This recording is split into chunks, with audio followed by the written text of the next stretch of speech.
Well, hello everyone, and welcome back to another episode of Earthbound. I am Atyrum, and we're continuing in the place with the really strange music. We're inside Dungeon Man right now.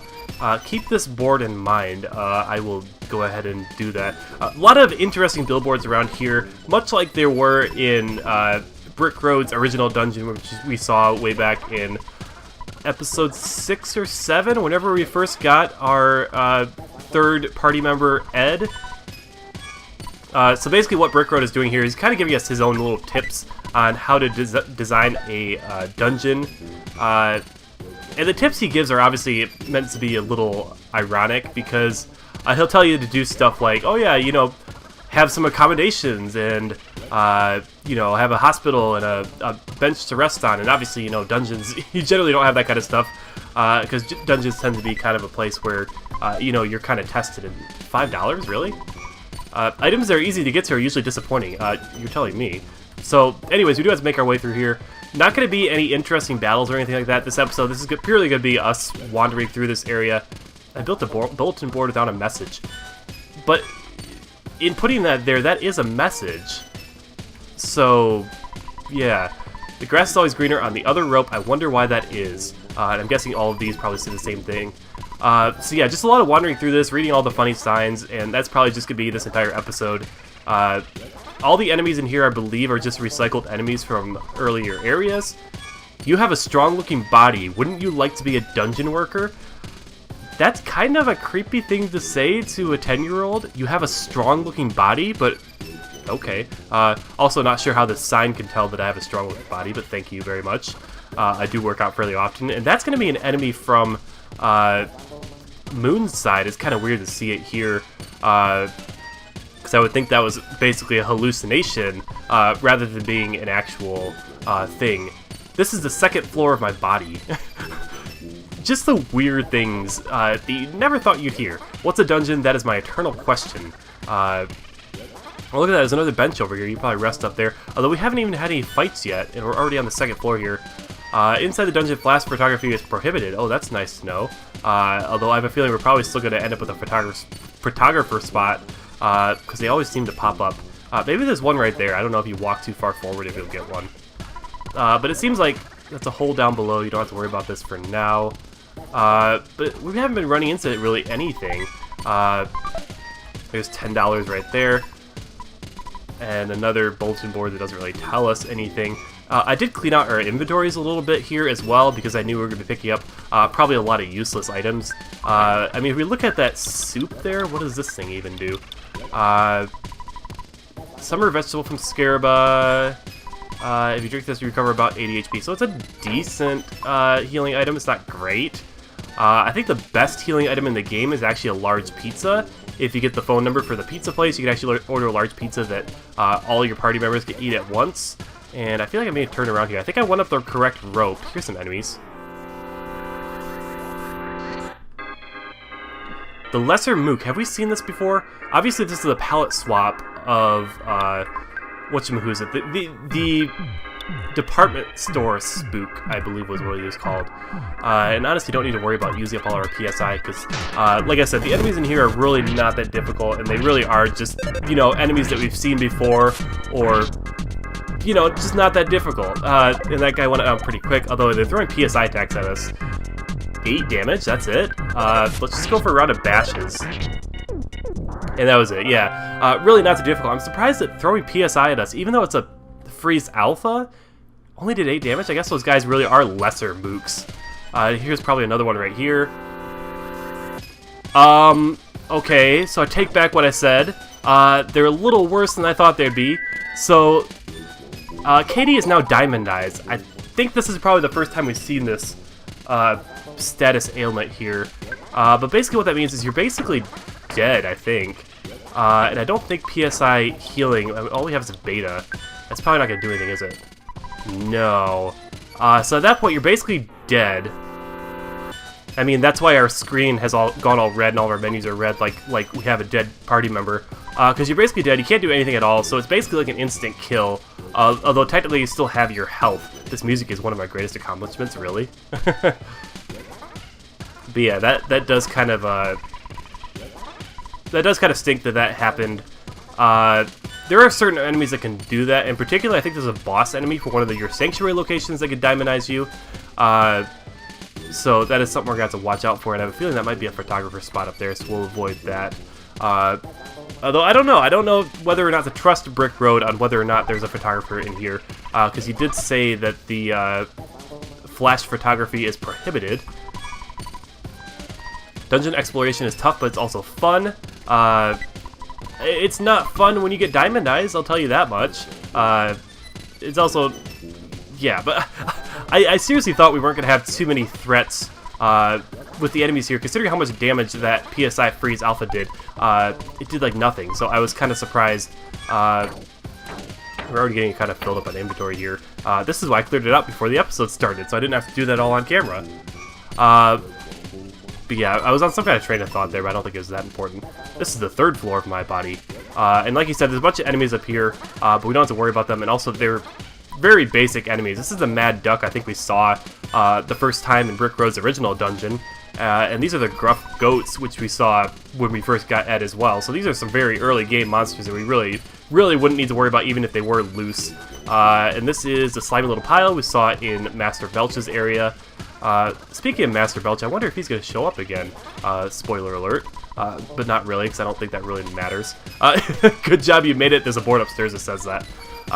But was there something else down here? There's a bench. And I suppose we could probably... I already read that sign, didn't I?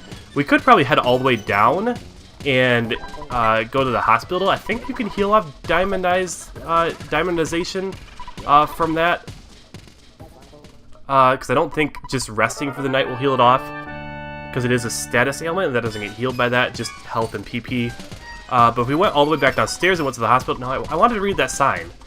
And I guess we don't have an option to say yes or no. So let's try going around the other side of the sign over here. And see if we can I just want to read the sign. And I guess we didn't really... There wasn't really any essential information there either, so I guess that didn't really matter. But yeah, like I keep trying to say, is we could go all the way back down to the bottom floor to get the diamondization healed off. I think you can do that at a hospital. Otherwise, I don't know how you do it. Oh, good job, you finally made it. There's that sign that says that. And there's Brick Road's wonderful face up there. That face is mine. Feel free to talk to it. Okay. Oh, and I guess Brick Road heals us off, so that's nice. Dr. Anonuts finally made me Dungeon Man. So if you didn't take him seriously, he did seriously enlist the help of Dr. Anonuts to become a dungeon. I kind of missed what he says. We're going to go back and read that again. If you want, I'll come with you guys for a while. Oh, so he's going to be our temporary party member. Since we don't have Ollie for a period of time, it seems like Dungeon Man is going to be our party member. Jump in with all your courage. But there's also another hole over here. What if we... I don't think we can get past this sign. Goodbye exit. Someday you should enter with courage. But that day is not today. So let's go ahead and jump down this hole over here. This is going to bring us down here.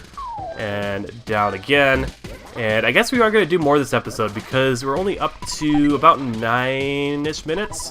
And I think I have like 1 or 2 random battles to cut out, so we're probably right about there in actual video time as well. So yeah, we're probably going to do a little bit more this episode. So we do get to actually get Dungeon Man as a party member, which is actually pretty neat. You can wander around the world with him a little bit, and he's not an actual party member. You can kind of like get the status of. He's not, but he does. He's kind of like, you know, Pokey from the beginning of the game. So let's go. Actually, I'm actually going to show this battle on camera, just to show you what he does. And also, I don't think we fought this enemy on camera before either. So I'm going to go ahead and defend with everybody. Just let Dungeon Man do his thing. 331 HP of damage. Wow. Okay, so we really don't need to do anything at all. Let's just defend and let Dungeon Man do all the damage here. And in 2 hits, the Octobot is gone. So it's really nice. If you want to do a little bit of grinding, this is a good place to do it. Although I'm kind of limited on time here, so I do want to make sure I get this whole episode recorded today. So we're not going to... Because I would just cut... Oh, and there's a photographer spot here. I'm just going to leave this one on camera because I'm still talking. But I would just, you know, cut here and do some grinding if I don't know if I really need to anyway, but I would do that, but I do want to get this whole episode recorded today.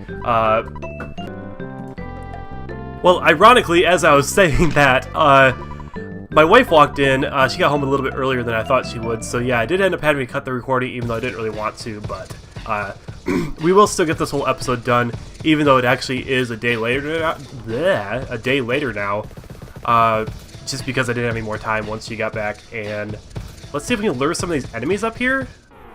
Yep, here we go. And I sat and stared at the enemy screen for a second, so I had to decide if we had seen any of those enemies before I decided if I wanted to show that battle or not. And of course, as you can obviously tell, those are all enemies we fought before, so I obviously did not show them. And I don't think there's really much else you can do with Dungeon Man here. I'm pretty sure if you try and walk up into the town up here, further up, he'll get stopped at some point. Ooh, and we got... Oh yeah, that's right, we don't have money. I think we talked to this guy last episode. Or did we talk to him this episode earlier on? Because I did record that a little while ago, but we'll stop by that guy a little bit later. And of course, as I mentioned, Dungeon Man does make grinding a little bit easier, so it's nice to have him. But unfortunately, our time with Dungeon Man is about to come to an end, because he does get stuck right there in the palm trees, and that's the end of that. His eternal resting place. Well, can't he go back the other way? Or not, I guess? Impossible to move from the spot, but turn around. Or is he not able to turn around? Like, I don't know. Or you look how big he is. I mean, you think he'd be able to squash those palm trees and just like walk right through them, or like, I don't know. But we do have to leave Dungeon Man, our good friend, behind. Although we will be back to see him in a little bit here. So this guy's talking about the deep darkness, which is the area we're heading to next. We don't want to cross the river just yet. I guess we're watching the sunset. Is it sunset time? I mean, it kind of looks just like daytime out here. Oh, I guess we got to fight a monster without Dungeon Man's help now. There's nothing over there. Okay, so I guess I could just said yes to that guy in the first place.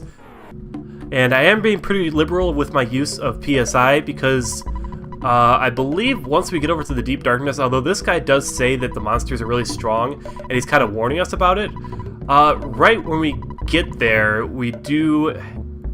Huh? Oh, he said something about a submarine, that's right, okay. I know what we need to do. So he said that... Let's just make sure I get this on camera so you guys know what we're doing. Yeah, it's difficult to cross the river, but you need a submarine. And gee, there's only one place to go, and that's up here to talk to Dungeon Man. A submarine, I believe I have one in my old vehicle collection. So we're heading back inside Dungeon Man. And yeah, I had a feel I couldn't remember. Oh, somebody has. Oh, Ed got sunburned. When did he get sunburned? Must have been right when we were entering the building there. But yeah, I was pretty sure that either A, we go right over there, and there's kind of like a semi-town over there that we can heal at. Or otherwise, I was pretty sure you went right back inside Dungeon Man, and therefore there was a free bench there to use. By the way, since we're here, why don't we go ahead... That's the telephone. Why don't we go ahead and take out all of our money so we can actually, you know, buy stuff, because we actually have $44,566. So we might as well make use of that, you know. I mean, don't want to let it just sit here doing nothing for us. Let's just leave a little bit in there for no real reason, mostly just because I'm lazy and I don't want to, you know, add those extra couple digits. So the walk through is pretty much the same as the walk in, so I will probably just cut until we get up to Dungeon Man's face. Okay, and here we are, and yeah, that ended up taking a couple of minutes, so I think it's probably a good thing that I went ahead and cut that where I did. So yeah, now we're going to use that goodbye exit that we saw a little bit earlier that would take us down to the submarine. And he's reminding us once again which exit to use, and I believe this is probably actually the last time we see Dungeon Man. Well, that's the first time we see... first time? That would be the last time we see Brick Road's actual face, I'm pretty sure. I think he's permanently Dungeon Man, so you're not going to see him return as an actual person. He is fully combined with a dungeon now, so... Oh yeah, and there's this little present over here that we didn't get to get last time, because it's over here. That is a talisman ribbon, which is going to be an item for Katie, if we had space in our inventory. We're probably going to be ending the episode off pretty soon here, though. I'm going to go ahead and get the submarine, and then we'll head over to the deep darkness, and I'll probably end it up there. So, in between episodes, I will go ahead and do some inventory sorting. I set up a telephone line in the dungeon. I wonder if that's controversial. Gotta make sure we read all these signs here. Old vehicle collection. Apparently it's a secret hobby. There's a yellow taxi with no engine. And there's a bicycle. Do we pick up the bicycle? I forget if we actually picked that up or not. Because it does become useless once you have multiple party members, so I sometimes don't pick it up. That's the instant revitalizing device. Excuse me, I'm sorry about that. But yeah, I went ahead and stopped by a bench on the way up here, so I don't think we really need to use that because I didn't already heal up. And there's a yellow submarine here, and I think we just want to go ahead and check that out. Yes, it can still work. Okay, sweet. And then somehow we get that out of Dungeon Man and into the water. And luckily the water over here is connected to the water we need to get to. And not just a little pond or something like that. Yeah, so here we go with a crossing. Going to be a little bit reminiscent of the crossing over the lake when we had the lake monster Tessie when we were just playing as Ed. And of course, obviously very similar as well to the ocean crossing, although there will be no Krakens this time around. Though even if there were Krakens, obviously we dealt with them pretty well last time. I mean, he didn't even land a hit off on us, right? I mean, that was like last episode, I think? Yeah. Alright, so here we are. As you can see, there are monkeys here, because apparently the deep darkness is just the area where the monkeys like to hang out, I guess. And it's also very dark over this way.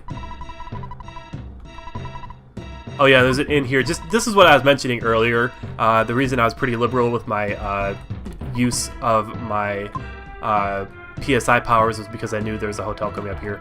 And I think we can get to the rest of the monkeys through here. And you do take damage while you're in the very deep, dark water here. I guess because you're drowning or something like that. But yeah, so make sure you don't stay there too long. Keep an eye on your health. And is that guy really just hanging out in the water over there? I mean, I know you're kind of a shady guy and, you know, you sell the stuff you want to keep on the down low, but do you really want to stay this down low? Like, aren't you getting all wet and, like, you know, you hang out there long enough, doesn't your skin get all pruny? Like, isn't that a little gross? But, anyway, so apparently these monkeys have heard about the teleportation. Oh, we can show him how to do it, and maybe he'll give us a little something if we show him. Because I guess these monkeys here don't know how to teleport. And he made the mistake that we made when we first tried to do it, too. He's gonna try again. Okay, so we're not gonna sit here and watch him do the same thing that we did. The episode we learned to teleport, are we? No, it looks like he's gonna get the hang of it pretty quick here. And off he goes. And there he is, back again. Alright, that's sweet. And a small gift. The monkey's love. We'll probably pick that up first thing next episode once I have a chance to sort through my inventory a little bit. Hi, how are you? I'm not a bad guy. I came from one of the world's largest economic powers to the small rural village. Small rural village of monkeys? What kind of business are you looking to carry out here with monkeys? No, I don't want either one of these things, actually. Okay, so apparently if you talk to the doctor without first talking to him, it violates the law. Okay. Okay, he's not even talking to us. I was hoping that something funny would happen there, but I guess not. It's really dark here in the deep darkness. Gee, you think? If you don't have the Hawkeye here, you're helpless.